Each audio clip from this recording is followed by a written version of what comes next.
At what point in the river did you think, oh, I might die today? I stepped in a sinkhole and went well over my waist, and the water was moving quite quickly. And all I could think was, if I drop my bike, I'm never seeing this bike again. I mean, I think it would just sink like a rock because I picked up that bike before. It is pretty heavy. It's not a light bike. You could probably just pick it back kind of up. An anchor. It would be an anchor.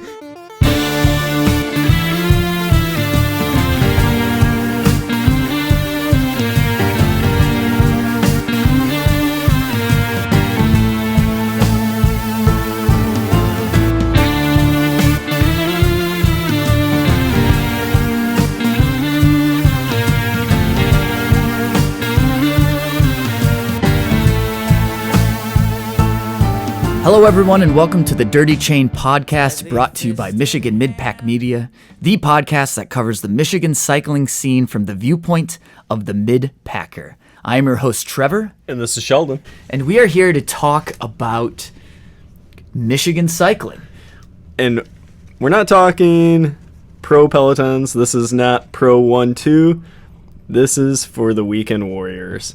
But we are going to talk about all the events going on here in Michigan and the Midwest. We do have a strong emphasis on gravel, though. So if you notice that it kind of drifts one way, there's a good reason why it is our favorite genre of cycling. You may be asking yourself, what is this podcast? Why did I click on this? And why will I continue to listen?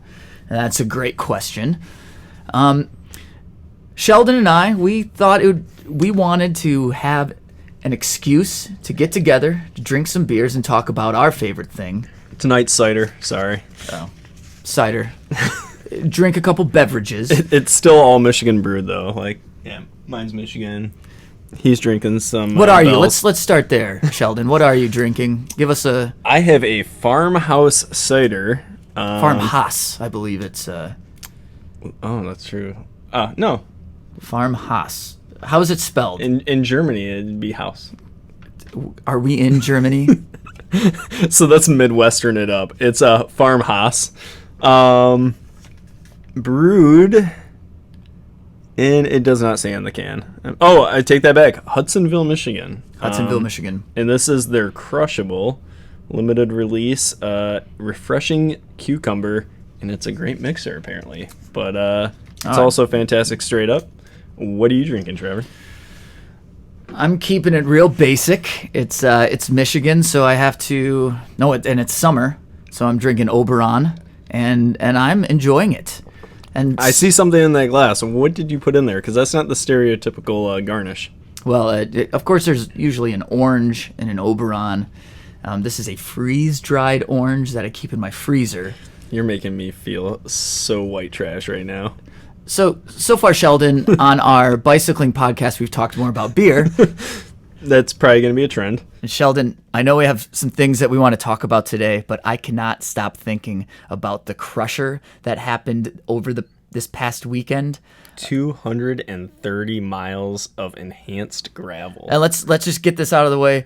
Neither Sheldon or I rode this race. We stayed basically home in air conditioning on the couch, but we did have some friends that went up there and rode this, and it looked savage, and one crushed it. Yeah. A friend of ours, Mitch DeYoung, rides with us. He's in the Lansing area. He came in fourth overall, and just absolutely crush it. I hope, Sheldon, that in a couple weeks, maybe we can get him here to kind of tell us a little bit how the race went. Once he's walking again and has thinking straight, has his head on. Incredible. If you have a chance, check it out. It's the Crusher. It starts in Copper Harbor and goes to Marquette, I believe. Yep. That's in the Upper Peninsula of Michigan. And it has, they call it enhanced gravel. So it's kind of a mixture of gravel roads, 2-track, fire road, single track, and has quite a bit of elevation gain. Approximately 10,000? Is that what they? I mean, it's a big day. Yeah, most of the bikes you see up there are almost all mountain bikes. A lot of mountain bikes. The name Enhanced Gravel, don't let that fool you. There's very few gravel bikes. And Tinker Juarez was there. Yes, the legend. Yeah, so this is a big deal, and Mitch absolutely crushed it. Mitch was within minutes of Tinker. That's incredible. Over a 15-hour race. Yeah. Another friend of ours, cyclist, he went up and did the 50-mile run and came in second. So great job to Jameson on that run, and killer job, Mitch, on your fourth place. Sheldon, it's not quite the Crusher, but I heard you had a typical bad decision Sheldon ride yesterday. I saw it on Instagram, but I haven't really asked you what was going on. But what I saw was it looked like you were possibly thinking about fording a stream or a river. Was that just fake news, or did you actually do this? So yeah, I put my bike on my shoulders and went across the Grand River. wait, why? Wait. So on my way outbound, I did cross a bridge on my way out in Portland, but... Okay, so wait, just back up. So you started, it was a gravel ride, I assume. Yep, single-speed gravel. Started in Lansing. Mid-Michigan, right in the center of Michigan here. And then you went towards westward. Yep. Towards the small town of Portland. And it was our hottest day of the year. It was the hottest day of the year, for sure. So you got to Portland... Where do you cross the Grand River there? In Portland? Yeah, right in downtown. There's a bridge that I crossed over. And then you just kind of tooled around and figured, I don't want to use the bridge next time, or what was the deal? So once I was across the bridge, I just kind of got myself back out in the farmland, was on a bunch of roads I'd never ridden before. Okay, that makes sense. Yeah. And then I was coming back into the Portland area, and I was along the river, and my option was either cross the river here and get back onto gravel, or go back into town, ride a bunch of pavement, have to deal with traffic, and go across the bridge that I came across. So I was looking at the river, and I saw some rapids, and generally rapids are shallower water. And it was about 200 feet wide. And at what point in the river did you think, oh, I might die today? I stepped in a sinkhole and went well over my waist, and the water was moving quite quickly. And all I could think was, if I drop my bike, I'm never seeing this bike again. I mean, I think it would just sink like a rock, because I picked up that bike before. It is pretty heavy. It's not a light bike. You could probably just pick it back up. It's kind of an anchor. It would be an anchor. I should have just tied it to myself, and if I got swept away, I could just rely on the bike to hold me in place. Yeah, just so this is out there, we do not encourage people to ford rivers on their gravel rides, especially if they're all by themselves. And no one knows where I am. No one even knew I was out on a ride. Yeah. So, all right. Well, great. So was that it? Was that the... No. So when I got to the other side, I then had to climb up a very steep embankment with my bike that involved holding onto roots and was probably about 70 feet tall to get back up to the roadway on the other side. How long from the one side of the river and then you went up the embankment? Are we talking a 20-minute thing? I would say it was close to 20 minutes. Close to 20 minutes. How long would it have been to ride back into town and use the bridge like a proper person? 10 minutes. Okay. All right. So seems reasonable. But traffic, I mean. Yeah, I get it. Okay. And then we had some weather. It was a hot day, but then we had some storms roll through yesterday. Did you get caught in that? I took a shower before I got home. A shower in the rain. So the entire time I was riding, even when the sky was a beautiful blue, my Garmin was shooting weather alerts at me left and right about thunderstorm warnings, and I just kept hitting okay. I was about 60 miles or so into the ride, and there was a very ominous sky looming in the horizon. Oh, yeah. And I could hear some rumblings, so that's when I made my decision. It was time to start making my way back to Lansing. And for a while, I had a tailwind, and I was making good time. And suddenly, my wind changed, and it started to turn into a gust. And I looked over my shoulder, and I had maybe 2 miles behind me the worst-looking storm front I've seen all year. Great. So did you decide to seek shelter, get off the road? What did you do? Those were probably really smart decisions. I did neither. I kept turning my pedals, and then I proceeded to get hit with a monsoon, and the wind was so bad I was just getting pushed left and right across the road. Luckily, out on gravel, so no traffic. But it was interesting. How long did this storm last? I was in it for about 30 miles. So 30 miles of the storm? Yeah. Oh my goodness. Well, so I was going the same direction as the storm, so I was kind of with the front for kind of just rolling, right? I just stayed in the bad part of it. That's great. But there was a very good positive note. When I made my way back into East Lansing, I got to the MSU dairy store, and for once it was open. Oh, fantastic. So you got a little ice cream. Ate s'mores. Everyone stared at me because I was dripping water all over the dairy store, and I came in with the bike.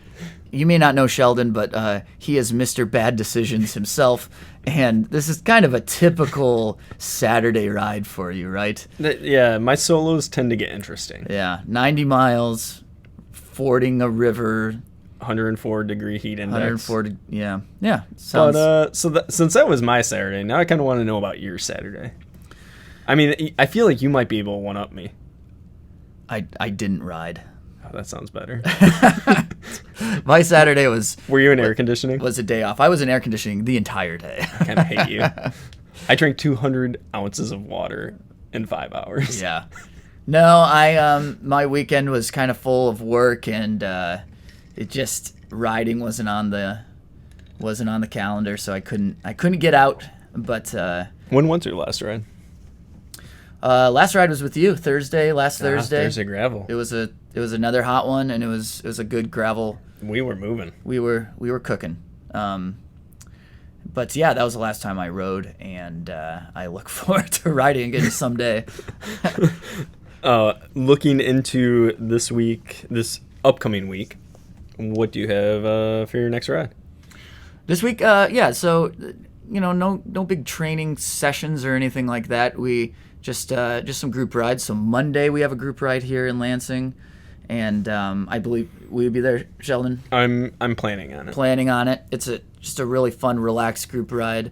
We finish with homemade tacos and beers from a local brewery. So there's shout out to Ozone and shout out to Spin Cycling Club. Yep. And so we'll do that. Now, our typical fast group ride on Tuesday, I would be there, but I'll be out of town. So I'm going to miss that, which is a bummer because we missed it last week because we were rained out. Yeah, we got stormed on last Tuesday. So yeah, and then, I don't know. But you said you were going to ride in Indiana? I will hopefully, I'll be back around where I grew up and maybe get some of the old routes. Maybe hit some of the old stomping grounds. Do they have group rides that you'd make? They do, but I'm not gonna ride a group ride. I'm actually just going down to drink with a friend, so that's Perfect. what I'll be doing instead. that sounds ideal. But yeah, so this week, just a few group rides. I think I'll miss Thursday gravel this week. Man, I didn't ride this weekend. I'm not riding Tuesday. I'm gonna miss Thursday. Boy, I'm not. Now I feel like you have to come out and do some Berry Hill with me. I should. So what are you doing this week? Oh, well, I'm going to try to make the Monday ride tomorrow because I really like tacos and beer. And it's just a great group to ride with. The Monday night's pretty chill. There's a couple sprints, but overall it's a great recovery ride. Yeah, it's recovery ride, social ride kind of. Oh, yeah. It's all types of fun. Tuesday I'm going to go out for our Tuesday night Hammerfest. I suspect there will be a few people missing after some of the rides this weekend. Correct. Notably, probably Mitch won't be there because he probably doesn't even want to look at a bike right now. Right, like as we discussed earlier, he just finished the Crusher. If Mitch shows up, I don't know what I would think. I think he's a robot. Yeah, I would be like, all right, like, it's not even. Yeah, that or he's fully insane. Yeah. And then I'll go out Wednesday, Thursday, and then take Friday off. Yeah. So since you're not going to be riding a ton this week, do you have any events coming up? I do. In a couple weeks, on August 3rd, I'm going up to the Cherry Roubaix Grand Fondo. It's out of Traverse City. So that's like the northern west part of the lower peninsula of Michigan, if you're listening to this and you're not familiar with Michigan. If you've ever seen a Pure Michigan ad, it is always filmed up in that area. Yes. The route starts coming out of Traverse City, and then it goes north through the Leelanau Peninsula, along the lake, through vineyards, through orchards, rolling hills. It's just a really great route, and a lot of people love it, and they've talked about it so much. I haven't done it yet, so I'm looking forward to doing that fondo. And it's pretty much the only part of Michigan that there are not a ton of potholes. The roads up there are absolutely beautiful. They're incredibly smooth. Yeah. And then it ends in Sutton's Bay, which is just a small kind of a vacation spot north of Traverse City. And it's just kind of a party. There's going to be food. There's going to be beer from Jolly Pumpkin's going to be there, which is the whole reason you should go.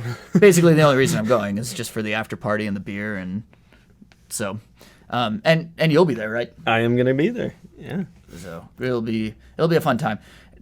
But that's just a fondo. It's not a race, although sometimes they get spicy, heated. Yeah, a bit aggressive. If all things go according to plan, what bike are you taking? Well, I would love to ride my giant TCR, but it's currently at the shop, and I haven't seen it in quite a few weeks. And I hope to get it back next week. So that is the plan, to ride my road bike, my giant TCR. Fallback? Fallback. I have a loaner road bike right now. And so I might ride the loaner road bike, although it doesn't fit me quite right, and I'd rather ride my own bike. So that's plan B. Plan C would be to throw slicks on the Specialized Diverge and just roll with the gravel bike, which wouldn't be the worst idea. No, in all honesty, the gearing for that with some of the climbs out there. For climbing up would be fine. I think I would be spinning out a little too much on some of the downhills, because the biggest gear I have is a 4611. Oh. And so that's what, about 26, 27 miles an hour you start to spin out? Yeah, pretty much. I mean, it's great for gravel riding, but if you try to do true road stuff, it's a little tough. What bike are you gonna ride? Since I haven't even started taking apart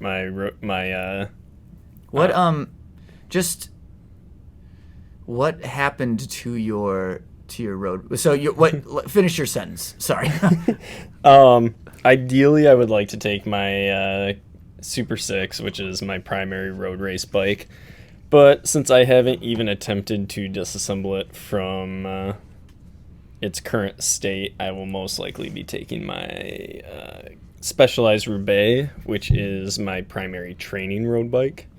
What's go back to your Cannondale. What is the current state of the Cannondale? Well, it doesn't have a rear wheel in it, which is the most minor. I mean, that sounds kind of major to me. So the dropout's fine. Okay. The skewer actually got ripped apart out of my zip out of the back, and the hub is fine.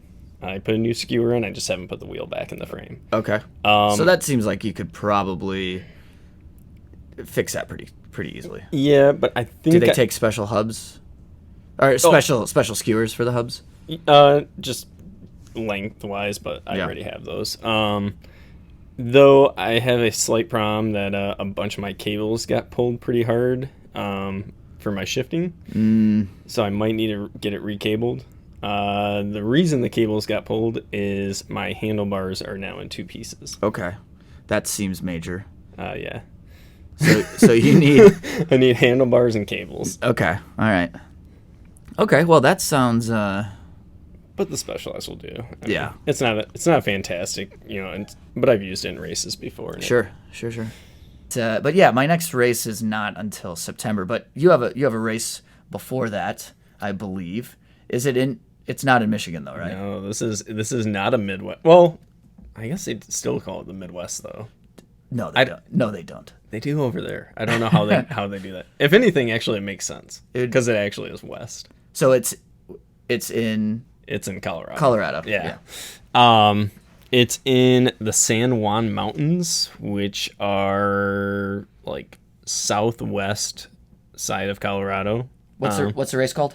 It is the Lake City Alpine 50. Okay. And what type of race? It is a gravel race, 50-miler. It makes up for its lack of distance in the fact that it starts at 8,200 feet of elevation, and twice we go through 12,000 feet. So how, being a flatlander here in mid-Michigan, how are you preparing for this race? Bad decision rides, pizza, and beer. Okay, so that sounds awful. So I'm really prepared. Yeah, interesting. there's Well, really we'll be interested to see how that goes for you, Sheldon. Have you ever heard of elevation sickness? Yeah, of course. Yeah. Yeah, it's gonna happen. Great. Yeah. So 50-miler, 7,500 feet of climbing. 7,500 feet of climbing. That'll be great. And that is when? That is August 24th. August 24th. So I'll be flying out. I'm actually going to stay in Leadville, the infamous city of Leadville. Yeah, that's high. That's up there. That's at 10,000 feet. Yeah. So I'm going to stay there for 2 days to kind of acclimate a little bit. Okay. Well, we will certainly be watching your progress. And I feel like you need to do quite a few Berry Hill repeats to get ready for that. Yeah. Yeah. There's no real training for elevation for us flatlanders, just because it's more of a physiology. Are you going to ride your single speed? I actually did consider it. That's But even for me, that's a terrible idea. So I'm actually riding a geared gravel bike, my Cannondale Cadets. okay. Maybe one of the only smart decisions that you For this year. We'll year. see. Maybe I'll go back next year. Yeah. And once I get a feel for it, we'll see. Well, fantastic. That I actually I am interested to see how that goes for you, and I'm sure you'll do just fine. Now, I know this is jumping ahead, but just to briefly cover it, you have one that I'm actually quite envious that you're going to be doing. Yeah. Kind of my whole season is gearing up toward the unpaved gravel ride in mid-October. And how long is that one? That is 120 miles. It's through kind of the Appalachian Mountains or Susquehanna. Yeah, I was going to say, can you pronounce that? No, valley? I cannot. I'm not even going to try. But yeah, it's in the middle of Pennsylvania and supposed to be just a killer race. There's some good climbing. There is a lot of climbing. So I will talk more about that. Yeah. But that's what I'm looking forward to kind of cap off this season. So my glass is getting a little empty over here, and I'm pretty sure we're getting close to last call. So Trevor, For those few listeners who happen to still be with us, we thank you for joining us on, believe it or not, our inaugural episode of the Dirty Chain podcast. I'm pretty sure they'll be able to Yeah, figure it's that pretty out. obvious. But please hop onto Instagram at Dirty Chain Podcast. We will have a post for tonight's episode. Leave us a comments, suggestions, or questions, and we will make sure to address them in future episodes. Until then, keep your chain clean. Get your chain dirty. See you in the Midpack.